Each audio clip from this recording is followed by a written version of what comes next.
we're starting out tonight with fruits, veggies, and grains. We'll go ahead and get in that screen share mode. And hop right in. Can everyone see? Is that we're all good? Okay, cool. Okay. Good. Things I never like it in the way. Yeah, it is kind of cool. hard to see. All right. So we're glad to have you guys here for another week. Let's start out. How did everyone's goals go last week?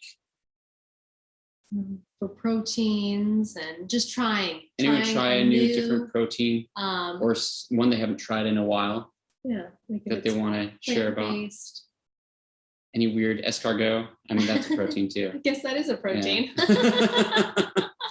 I haven't had that in a while. We didn't put that We did on not there. do that. Sorry, guys. That would have been a great addition. With the Olympics, I wonder if that would be a winner. That would somewhere. be a winner. I'm sure slugs would win.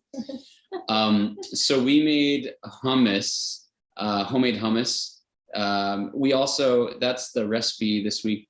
We're sorry we got it out late this week. We were a little bit busy, but it was tasty. It was very tasty. So if you haven't had a chance to make it, it is super simple. It takes you 5 minutes, and you make it's equivalent to a chicken breast. That's how much protein is in 1 can of garbanzo beans, chickpeas. With I think it was a half cup of tahini. Yep. That combination there. Yeah.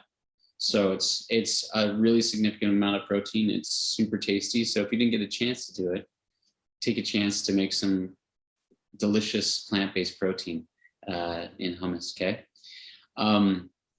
So let's hop right in our fruits, veggies, and grains today. We are going to start out with this. Why do we need them, right? Why do we need fruits and vegetables? I remember this song from when I was in 3rd grade. There was 5 a day, eat 5 a day. We all know that's the healthy way. And it was just like this little song. They're like pounding it into our brains. Eat 5 fruits and vegetables a day. Did you remember that, Amy? Were you raising your hand? Or anyone else? I have other songs, but same as I was laughing, same kind of thing. I love I'm sure equally as annoying. That will not leave your brain. No. Equally as cute. Yes, equally as adorable. But why are they so important to us? Essentially, vitamins and minerals. That's the short answer. In order for certain processes to take place, we need vitamins and minerals to be in our body, okay? So I'm gonna show you a little example. Remember from last week. Can you see the font? Can you guys read it here? Or is it, okay, it's not too small. And you can see the pictures? Okay, cool. Okay, so I want to draw a little analogy to kind of tie together the things that we've learned about so far. So you remember about last week, we had proteins, and we said this was kind of the structure. This was the building blocks of everything that you build in your body, right? So if you want to think about, so proteins would be the building blocks, making this city, like you have the picture again.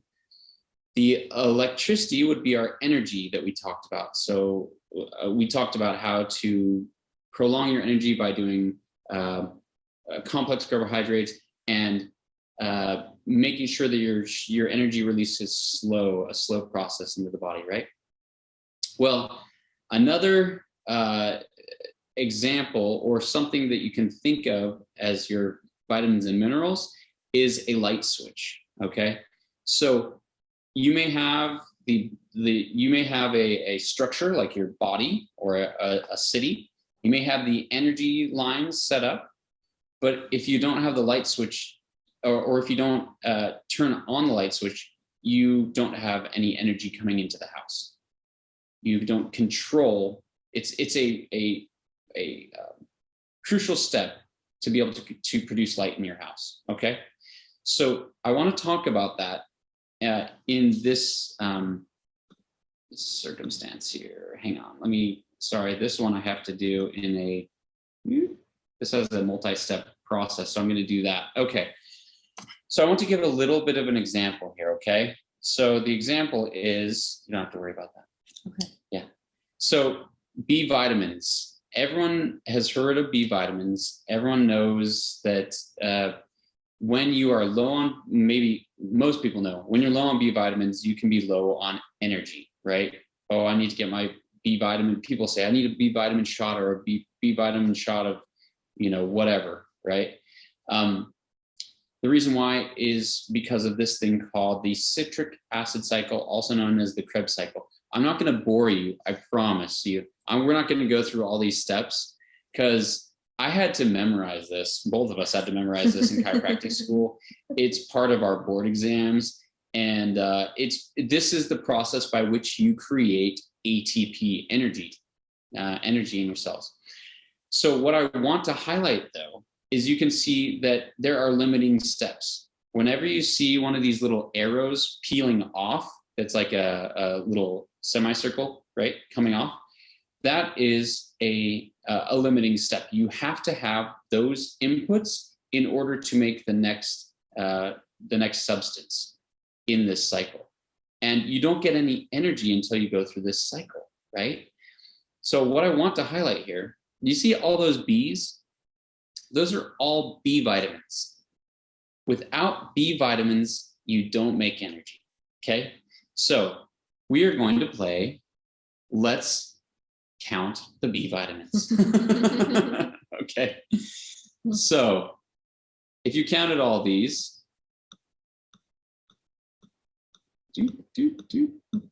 all of those, that is And here's more. 22. No, that's it. That's it. Okay. 22 B vitamins. So there are not 22 B vitamins. There are 8 B vitamins, but I'm saying different types of B vitamins. So you'll see there's a B5 there, a B2 there, a B3 there, right? Those are all B vitamins that are being used in order to make us energy, right? So without this, if you don't eat these, you can't make energy. If you don't eat B vitamins specifically. Everyone, simple enough, right? So I want to also talk about different types of sources of B vitamins. So great source of B vitamins are our grains. Grains are really, and grains and greens. If you're going to get anything out of this for B vitamins, your grains. So this is on the far left side, that is our buckwheat. Again, we've talked about buckwheat plenty, but you get B1, 2, 3, 5, 6, and 9, right? So you get 6 out of the 8 B vitamins by eating buckwheat, which is superb. You really don't usually get that many out of any grain. And it's not even a grain, it's a pseudo grain, right? So buckwheat's an awesome source. Oranges are actually an awesome source. You get 5 out of oranges, right? You get them also out of our quinoa. We get 4 sources. And actually, the quinoa, you get a higher dosage. Even though you get a wider spectrum with buckwheat, you get a higher percentage or amount in quinoa. So that's a really, really great way to be able to bump up your B vitamins. I've listed here the ones that are highest in foods that are kind of more common to eat, right? I'm sure there are some foods that we don't really have access to that much that are maybe higher. Yeah, escargot. I don't think that is. It might. But your acorn squashes, your spinach, your peas, and your broccoli are all excellent sources of B vitamins. Now, you'll notice we're going to point out a couple of these that have crossover throughout this, okay? Let's look at A vitamin, vitamin A. I only wanted to give you 2 examples, really, to just give you a taste of why vitamins are important, okay? But if you look at vitamin A, you have to have vitamin A for vision. It produces a retinol, which is a specific constituent that is required for helping you be able to have sight. So when people complain about, hey, I can't drive at night, I have bad vision at night, A common thing that could happen is a prolonged period of vitamin A deficiency can cause you to lose your vision at night quicker. So a little helpful hint for if you have parents or grandparents that are in that situation, to help them bump up their vitamin A, right? Because that can definitely help them, their eyesight to improve. Not only does vitamin A help with eyesight, but it also helps with regulating cell division, reproduction, and your immune system. Now, I wanted to point out 3 out of these. So you got your kale, broccoli, and spinach, which are all really high in vitamin A. I wanted to point out 2 that are overlap with vitamin B that we just went over, and that is our broccoli and our spinach. So those are super powerhouse foods because you're getting 2 classes of vitamins in just one food. So 2 for 1. 2 for 1 deal. Another question that a lot of people want to know is, okay, I'm eating fruits, I'm eating vegetables. Can I eat them from a can? Can I eat them frozen? We're going to go over both of those. So the truth is, yes, you can. That was not intentional. That was amazing, though. Yes, you can. But the issue becomes you destroy some of your vitamins when you go through the heating process that they put them through before they can them. Okay, so A, C, B1, and B2 are very heat sensitive.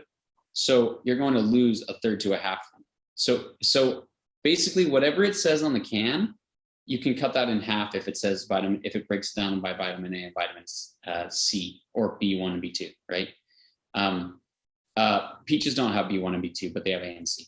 So if you saw that though, you just basically cut that number in half. All right. So not as great. Encourage you to eat fresh fruits rather than canned fruits, but can be okay.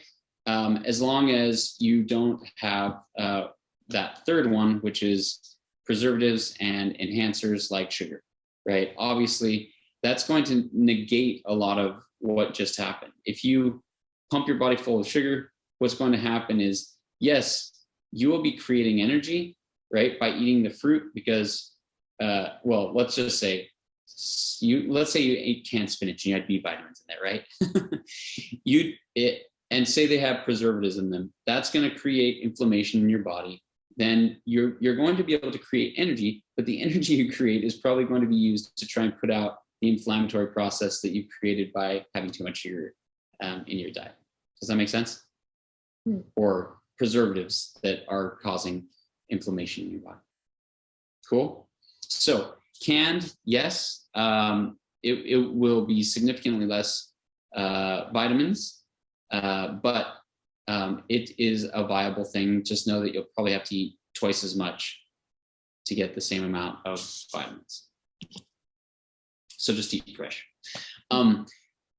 Frozen veggies. This, if any of you know the frozen vegetable process, it's you actually retain a lot of the vitamins and minerals when you flash freeze vegetables, which is really great. So what they typically do when you get something like at the store that's a frozen veggie, what they'll take, they'll actually try and harvest it at the peak season. Then they'll do what's called blanching, which is basically they boil it for a very short period of time, like 30 seconds to a minute. And then they'll pull it out and they'll freeze it immediately. And when they freeze that immediately, you actually retain a lot of the vitamins and minerals because they don't break down. Vitamins and minerals will break down with heat.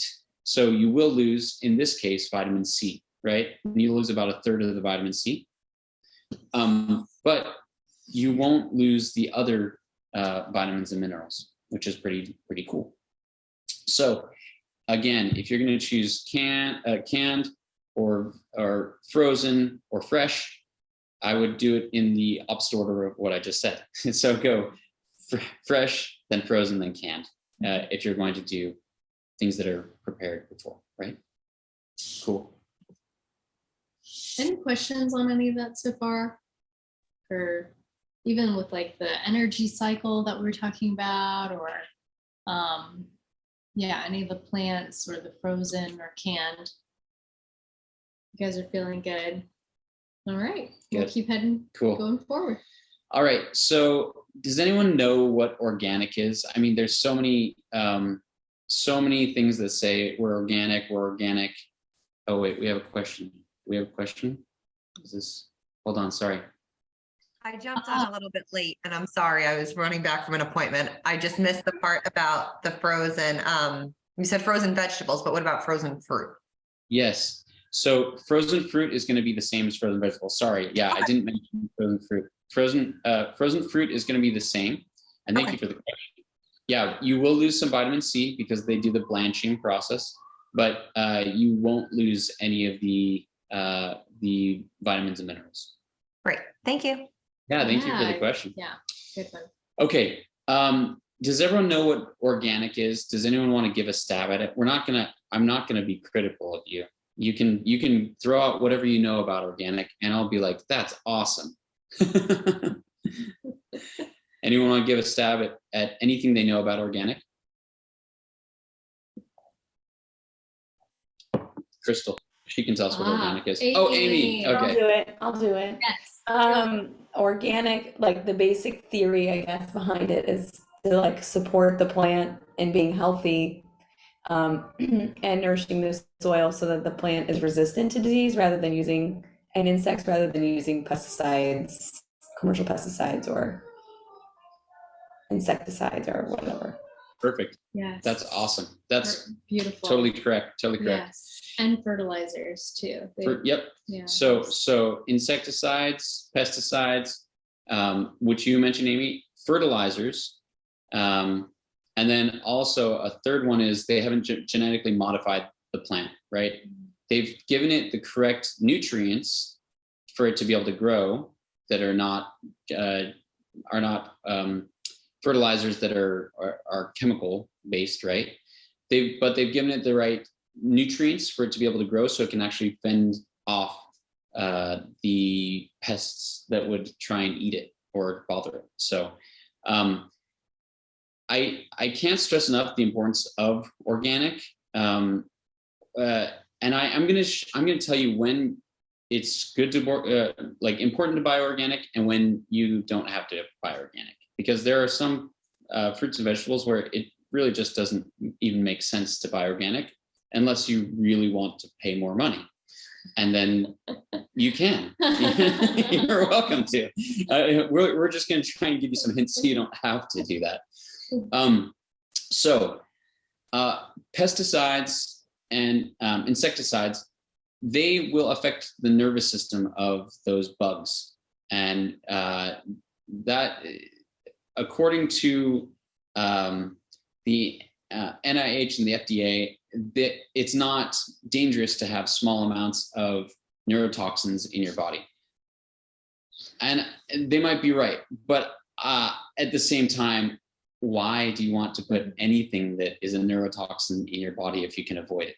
There are going to be some things that going out in the just breathing air, you're going to get some toxins because of what's in the air. You will, right? But if you don't have to eat it, then we probably shouldn't, right? So let me tell you about a couple of different pesticides and issues that they create in us, okay? So POPs, these are, they're basically a persistent organic pollutant. And what it was is at the end of World War II, they started creating pesticides from the oil industry because they were producing a ton of plastics. And then when they weren't producing many plastics at the end of World War II, they said, oh, okay, well, what can we use this for? We can actually use it for fertilizers and also for pesticides. So they started creating that. And unfortunately, they created what's called a POP, which, well, that's what the name that it's been given since. But it's an incredibly stable compound that actually hardly ever, if ever, breaks down. It lasts hundreds of years, right? And unfortunately, because it doesn't ever break down, and it was sprayed on lands we get them in our system, and they will actually, this is very interesting, they will only stay in fat cells. If they will store themselves in fat cells. So why that's important is if they store themselves in fat cells, what they will actually do is, because they act as an irritant to our body, which causes inflammation in our body. So if we limit our fat, we limit our POP accumulation, because the body stores POPs in fat cells. It's very interesting.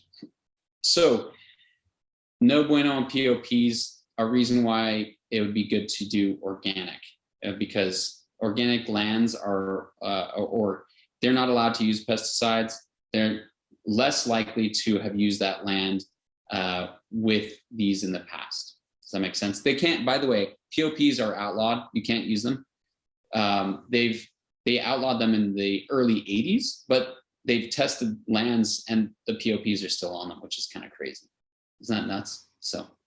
By the way, if you want to learn more about the POPs in this next part that he's going to go into the glyphosates, Dr. Dayton, he did make a video that goes more in depth in this. It's on our Healing and Wisdom YouTube channel. It's if you really want to geek out, which I do. I like, this stuff is really interesting to me, and I was like, whoa. When I learned about this, I was like, that's crazy.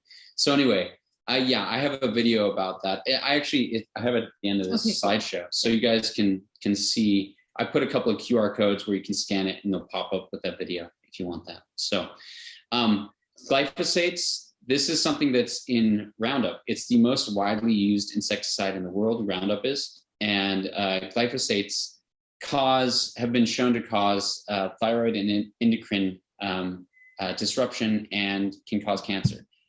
Thyroid, if anyone knows what the thyroid does, thyroid is one of the most important contributors to regulating our metabolism, right? It creates specific hormones that cause our metabolism to kick on or kick off.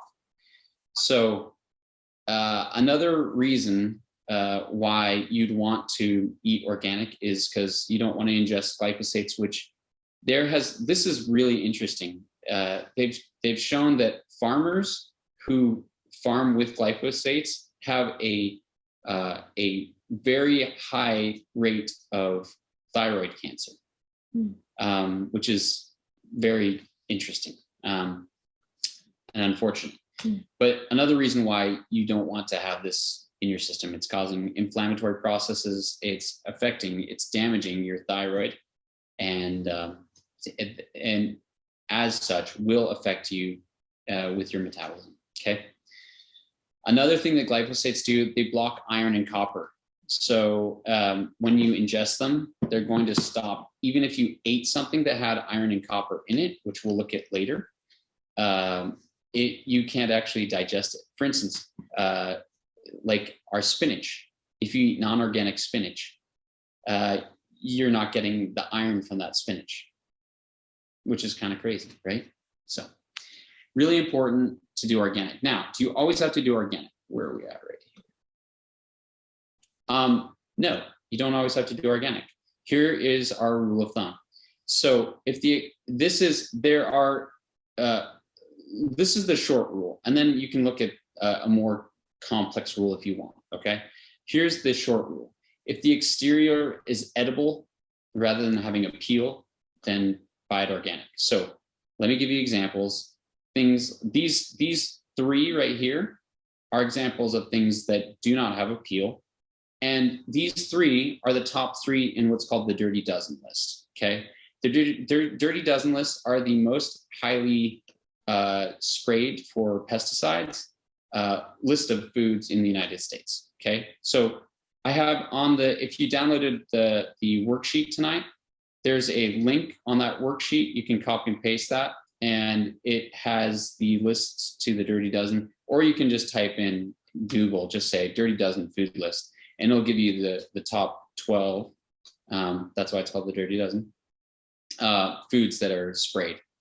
You can also find the least sprayed, and you'll notice on the least sprayed, with a few exceptions, most of them have a covering on them. the number one is avocados. So don't buy organic avocados because they don't usually get sprayed. And the reason why is because they have such a thick skin that bugs can't even eat through the skin, right?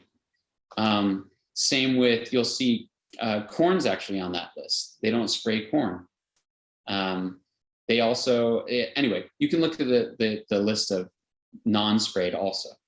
But just if you're at the grocery store and you're like, okay, I can't remember that whole list of 30 fruits and vegetables. So what's the rule? The rule is if it has a peel, you don't need to buy it organic. So things like oranges for sure, citrus, but then also like pumpkins and watermelons and cantaloupe. They have a very thick outer eat. So the only exception would be if you are using the rind for like a citrus, for a zest or something like that. Again, we do want to do organic in that situation. Questions on that? Not a super tricky rule, but okay, cool.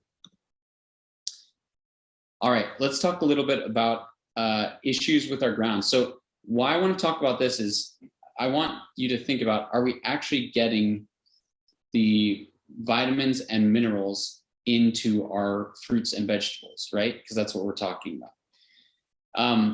You will get the vitamins in all of your fruits and vegetables, no matter what, because it's an essential part that actually forms the structure of the fruit or vegetable, okay? So if people say our fruits and vegetables are so depleted in vitamins, it's not very likely that that's the case. But minerals, they've actually shown that our mineral, the amount of minerals that are in our fruits and vegetables now compared with 30, 40 years ago, it is going down. So in fact, if you look at like California and Mexico, that's where, this is nuts. I didn't realize this until I had done some research a while ago, but 86% of our produce in the US comes from California and Mexico, right?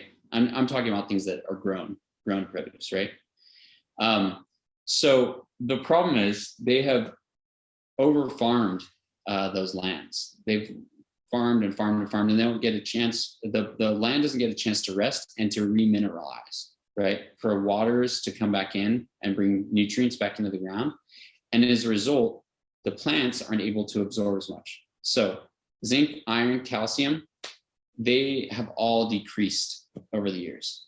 So when you look at a box or a bag of fruit or something like that, and it says, you know, this has this much calcium, iron, zinc, it's not likely.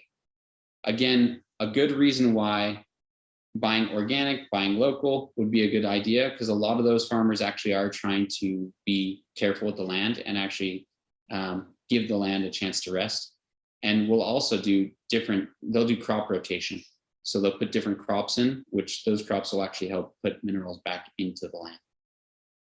Cool. All right. So vitamin and mineral deficiencies. So who is actually deficient? They've done some really interesting research that have shown that 41% of Americans don't have enough vitamin D. Why is that important? Okay, so if you're following some interesting scientific literature that's come out in the last couple of years, vitamin D had a huge impact on being able to keep people safe from lung diseases, specifically COVID. It actually was very, very successful. And if you're looking at it now, that was something that was known, but now it was debated highly when it seems like there were ulterior motives, to me at least, or just confusion. But it's pretty darn buttoned up now. Vitamin D deficiency, people who have it, it really affects them. They have a lowered immune system, okay? So 41% of Americans don't have enough vitamin D, all right? Just, yeah, which is pretty crazy. 20% of Americans don't have enough B12. So B12, again, our B vitamins, we have to have them in order to create energy, right? So if you're lacking vitamin B, any of the Bs, you're gonna be lacking energy, okay? a lot of people will ask me about, oh, is it okay to be vegetarian? Is it okay to be vegan? Yeah, you can totally be vegan. You're going to have to find ways to get around but certain vitamin deficiencies. So very typically, vitamin D, vitamin B12, omega-3s, calcium, iron, and zinc are all going to be issues. Those are just, the reason why is because a lot of these are found in meat sources or animal sources, right? So our B12 is only found in animal products. You can, well, I should say there are other options, but most potently in animal products, right? So I would say, yeah, just keep this type of thing in mind. If we want to be able to overcome these deficiencies, we're going to have to really hone in on the foods that we need to eat. And even then, it might be a little bit tricky to do. We have diets that are pretty well honed in and very careful about what we eat.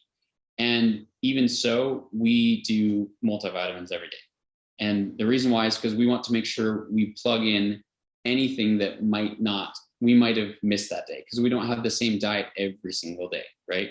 We're eating different things every single day, and I'm not going to eat 3 oranges every day, right, to get all my B vitamins. I might eat 1 orange, and I might eat some broccoli, right? So it's important that we make sure that we're getting enough of these. And that's where I would just suggest, if you don't have like a multivitamin supplement that you do, it's probably a good idea. It's a good idea to be able to fill in gaps that you might have, right? This is an example of what we take. We take a 3-pack of multivitamins, and they're super, super helpful. We did already talk about the omega oils in the past, but this is the 3-pack of supplements that we take. If you're vegetarian or vegan, I would recommend that you take a vitamin mineral supplement. It just would be a suggestion on something that I think would help support you even more. Cool. Or even standard American diet for sure needs to fill in some gaps. It's not just, it's if someone's on a standard American diet, for sure, having that extra help needs to happen. So, cool. All right. Okay, we're going to change gears a little bit to whole grains. I want to talk about some grains. So we've all seen on food labels, whole grain. This is a whole grain. This is whole grain, whatever. Okay. So what does that actually mean? And maybe some of you already know this, and that's, if you do, bear with me. But the whole grain means they use the whole darn grain. So if you look at this picture here, we've got the bran, which is the outer part. You got the endosperm, which is the inner part, and then you have the germ, which is that's basically the part that helps feed. It's like the little sprout, right? And then the endosperm is going to be able to feed that sprout. So when plants, amazingly, they are grown to proliferate and not just feed us, right? So they're actually designed to actually feed themselves so that they can keep growing. So the outside is a protective layer from outside invaders. The middle part is the energy, the endosperm. Yep, that's the energy to grow. And the germ, that's the part that will actually start to sprout. Okay, so when typically what happens, if you've ever seen plant processing or grain processing, what happens is they'll put it through these conveyor belts, and these conveyor belts will actually squish the grain, and they'll remove the bran or the husk, right, the outside part, and they'll only keep the endosperm. They do that with rices, right? The only thing that's different between a white rice and a brown rice is the outer husk, right? They take the outer husk off. But they do that with white breads. They do that with anything that looks white and that doesn't look brown, right? They've likely removed that outer husk part. And the problem is, if you can see, the B vitamins are in the bran and the germ, right? And you lose a huge amount of the B vitamins in a grain when you take out that outside part. And you're left with the endosperm, which is the energy, which is delicious. It's delicious energy, but it also causes a lot of inflammatory processes. Okay, so I wouldn't recommend the white bread, but now you understand what kind of a whole grain is, right? So this goes back to another question, a further question: what is gluten? So let's look at this in here. So in here, there are, in the endosperm is where our gluten is. Gluten is a specific protein. So whenever it says, gluten-free or something like that, it means it doesn't have that protein. Usually now that only is contained in wheat. Gluten is only in wheat products, right? Again, this is what I already explained. It's the part that gives the sprout the energy to be able to sprout. Now, the issue has become that we've made modifications, it was nothing Crystal and I did. The food industry has modified wheat, and when they've modified it, it has made the gluten aggravating towards a lot of people's systems. So I don't know if you've ever met anyone that's gone to Europe and they said, I went to Europe and I was there for 3 weeks and I ate bread the whole time and it didn't affect me at all. It was amazing. They actually have different grains that have not been modified, different wheat blends, or not blends, they're just wheats that have not been modified. And because they haven't been modified, they don't aggravate people's digestive tracts. So when we talk about what is gluten, that is what gluten is, and that is how it affects us. And their processing is also different.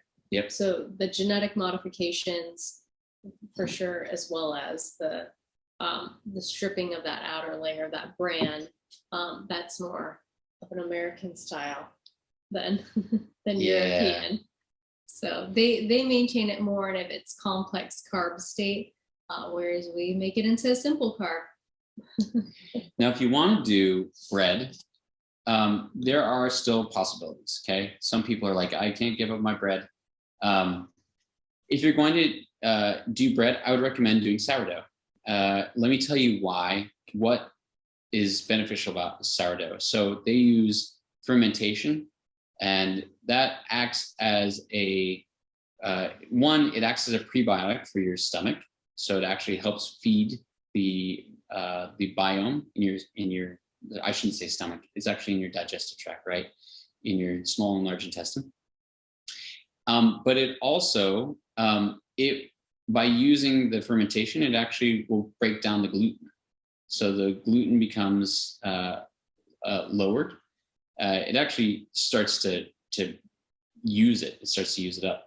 And then, but it also deactivates something called phytic acid, which is something that blocks your minerals from being absorbed. So another reason why I don't recommend eating just normal bread is because phytic acid is, so let's say you look at the back of a bread thing, a bread bag, and it says, this is how much calcium, this is how much magnesium you're getting from this bread. You're actually not getting, you're getting a small fraction of that, because of this thing called phytic acid, which blocks your mineral absorption. So another reason why eating just normal bread, I wouldn't recommend, because it's not going to get you the nutrients. It's not even going to get you, it's not going to get you much. If you do like bread, try that. You can also do sprouted bread, if you're familiar with sprouted bread. What they do is they actually put it in water, and it will start to eat up. It'll start to use the gluten. Remember how I talked about the energy that's needed to sprout? It comes from the gluten. The gluten provides the energy.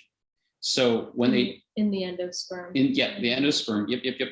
So when it starts to sprout, it uses up the gluten, and then as a result, you have a lower gluten product by having a sprouted bread. So these are good options for if you do want wheat in your bread. And then you could also do pseudo grains or even no grain. I mean, I'm sure many of us have seen things like almond flour or coconut flour or have used it ourselves in baking. So those are other options for bread. Yep. Any questions? Because I know when we get into grains, that can get, there are lots of different thoughts or feelings involved there. So with gluten or anything that you guys are wondering about, make sure you have access to the chat. We don't. So if you, oh, okay, there it is. Okay. Okay. We're good there. No questions? All right. All right. So the best suggestion that we have come up with and suggest to all of our patients is using pseudo grains. And pseudo grains are ones that we already talked about tonight. So the buckwheat, yep, quinoa, buckwheat, quinoa, millet, einkorn. These type of pseudo grains, they're not true grains. They're actually considered more of a like a seed, technically. Or grass. Yeah, it can be a grass, like einkorn's considered a grass, right? And buckwheat. Yeah.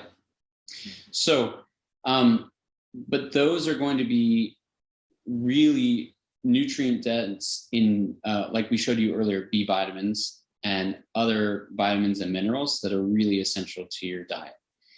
We recommend when you're eating dinner, switch out your potatoes with something like a pseudo grain. Use that as your base. That's what we do almost every meal. We will do a salad base, and then a lot of times, probably 3-4 nights a week, we do buckwheat. I'm sorry, not buckwheat, quinoa. We'll do quinoa with our meals, and then we'll do whatever we're doing, other veggies and meat on top of that. That's what we would recommend as far as what do you do with grains and how do you integrate grains. Pseudo grains rather than other grains is probably the best bet.